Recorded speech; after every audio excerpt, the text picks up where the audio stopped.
គិតផ្ទុយពីយោធាថៃករណីពាត់បន្លាលួសយកដីខ្មែរសាស្ត្រាចារ្យប្រវត្តិសាស្ត្រថៃម្នាក់ណែនាំថាការដោតទង់ជាតិមិនបញ្ជាក់ថាទីនោះគឺជាទឹកដីថៃទេរឿងព្រំដែនគេយកផែនទីអន្តរជាតិជាសំអាងក្រមយោធាជ្រុលនិយមថៃកំពុងតែមានអំនួតនិងផុសបង្អួតដើម្បីធ្វើស៊ីផ្លូវចិត្តប្រជាពលរដ្ឋកម្ពុជាក្នុងចេតនាអោចអាលបង្កឲ្យកើតមានទំនាស់ផ្ទៃក្នុងកម្ពុជាដោយបានយកទូកុងតឺន័រក្តីបន្លាលួសក្តីមកពាត់យកដីខ្មែរដោយថែមទាំងបានយកទង់ជាតិថៃមកបង្ហូតផងនោះក៏ដើម្បីបង្ហាញពីភាពជោគជ័យរបស់ខ្លួនប្រាប់ទៅកាន់ពលរដ្ឋថៃដែលជឿលើពាក្យឃោសនារបស់កងទ័ពថៃដើម្បីកេងចំណេញប្រជាប្រិយភាពឈានឆ្ពោះទៅរកការទទួលបានផលប្រយោជន៍ច្រើនមហាសាលនោះគឺការអនុម័តកញ្ចប់ថវិកាជាតិពិសេសសម្រាប់កងទ័ពកាន់តែច្រើនជាងមុនថែមទៅទៀតនាពេលអនាគតយ៉ាងណាមិញមិនមែនគ្រប់ប្រជាពលរដ្ឋថៃនិងអ្នកបញ្ញវន្តថៃទាំងអស់សុទ្ធតែមិនមានការត្រេះរិះពិចារណាឬស្ដាប់តែលើការបំផោងព័ត៌មានពីជ័យជំនះរបស់កងទ័ពថៃដែលបាននឹងកំពុងតែបំពេញឈ្លានពានលើទឹកដីកម្ពុជានោះឡើយក្នុងនោះឃើញមានសាស្ត្រាចារ្យថៃមួយរូបដែលជាបុគ្គលមានចំណេះដឹងនិងស្គាល់ប្រវត្តិសាស្ត្រជ្រៅជ្រះគឺលោកសាស្ត្រាចារ្យប្រវត្តិសាស្ត្រសាមិតលឺឆៃបានចេញមកពន្យល់ដល់ប្រជាពលរដ្ឋថៃក៏ដូចជាណែនាំដល់យោធាថៃចំពោះអ្វីដែលពួកគេកំពុងតែយល់ច្រឡំថានោះគឺជាជ័យជំនះនៅថ្ងៃទី30ខែធ្នូឆ្នាំ2025លោកសាស្ត្រាចារ្យបញ្ចេញទស្សនៈដោយភ្ជាប់ជាមួយរូបភាពក្រុមយោធាថៃថតជុំគ្នាមកប្រាំងប្រាសាទខ្មែរយើងដោយមានដោតទង់ជាតិថៃថា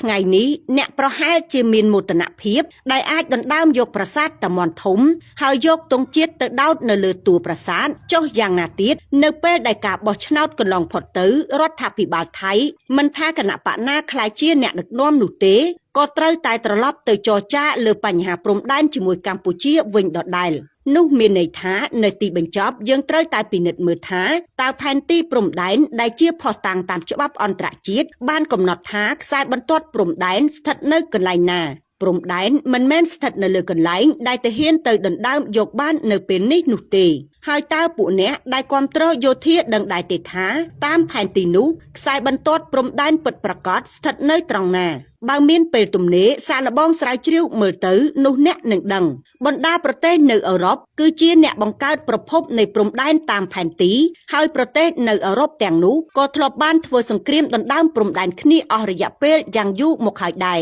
ប៉ុន្តែរហូតមកដល់ថ្ងៃនេះពួកគេបានឈានរំលងបញ្ហាព្រំដែនរដ្ឋជាតិអស់ទៅហើយព្រំដែននៅតែមានប៉ុន្តែវាមិនមែនជាបញ្ហាទៀតទេកន្លែងណាដែលបែងចែកគ្នាបានពួកគេក៏បែងចែកទៅចំណែកកន្លែងណាដែលជាតំបន់ត្រួតស៊ីគ្នាហើយមិនអាចបែងចែកដាច់ពីគ្នាបានពួកគេក៏រៀបចំឲ្យទៅជាតំបន់អភិវឌ្ឍរួមគ្នាយើងនិងកម្ពុជានៅតែមិនទាន់អាចឈានរំលងបញ្ហាព្រំដែនតាមផែនទីនៅឡើយទេហើយភាគីទាំងសងខាងតែងតែយកបញ្ហានេះមកប្រើប្រាស់ដើម្បីផលប្រយោជន៍នយោបាយអ្នកដែលរងគ្រោះពិតប្រាកដគឺទាហានដែលឈរជើងនៅជួរមុខបងប្អូនប្រជាពលរដ្ឋដែលរស់នៅតាមបណ្ដោយព្រំដែននិងសេដ្ឋកិច្ចរបស់ជាតិសូមមេត្តាយល់ដល់សន្តិភាពកុំធ្វើសង្គ្រាមដាក់គ្នាទៀតអីព្រោះទោះបីជាធ្វើសង្គ្រាមខ្លាំងក្លាប៉ុណ្ណាក៏ដោយនៅទីបញ្ចប់ក៏ត្រូវតែងាកមករកតុចរចាវិញដដែលរូបភាពទាំងនេះគង់តែនឹងคล้ายជាអតីតកាលដែលកន្លងហួសទៅប៉ុណ្ណោះសង្ឃឹមថានឹងមានអ្នកដែលចេះដឹងនិងយល់ច្បាស់ពីប្រវត្តិសាស្ត្រដោយលោកសាស្ត្រាចារ្យសាមិតកាន់តែច្រើនហ៊ានចេញមកនិយាយការពិតដើម្បីដាស់ស្មារតីបងប្អូនពលរដ្ឋថៃមួយចំនួនដែលកំពុងតែវង្វេងដោយសារតែការផ្ដាល់ព័ត៌មានមិនពិតរហូតคล้ายទៅជាការខឹងស្អប់ជាតិសាសន៍រវាងកម្ពុជានិងថៃឲ្យភ្ញាក់ស្មារតីឡើងវិញព្រោះកន្លងមកពលរដ្ឋទាំងសងខាងព្រំដែនរស់នៅប្រស្រ័យតាក់ទងគ្នាផ្លាស់ប្ដូរពាណិជ្ជកម្មគ្នាទៅវិញទៅមកប្រកបដោយភាពសុខដុមរមនាដែលមិនមានភាពល្អក់កកនោះឡើយត្រយងនាំសារពិតគ្រប់ទីកន្លែង